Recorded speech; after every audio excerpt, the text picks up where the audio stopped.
పచ్చని కదా నేను ఇసుక కొట్టినాను ఎర్ర తెగులు వచ్చింటే కొట్టింటే బాగా నలుపు మంచి నలుపు గ్రోత్ బాగుంటుంది పైరు అంతా ఎర్ర తెగులు వచ్చింది 10 రోజులు అయితే 10 రోజులకు మాత్రం 10 రోజులకు రిజల్ట్ కనపడుతుంది సిడిపత్ బాగుంది గ్రోతింగ్ నలుపు పెరుగుదల 25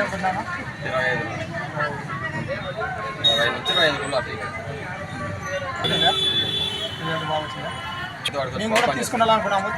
నేను పెరిగేద్దాం అనుకున్నా కాకపోతే తీసుకొని కొట్టినాక మన చెప్తే కొట్టినాక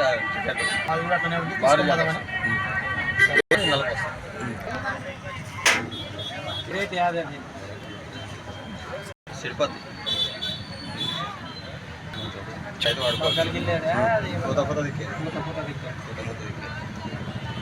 నలుపని బాగా చెప్తారు ఒకరు వాడుకొస్తాయి అంటే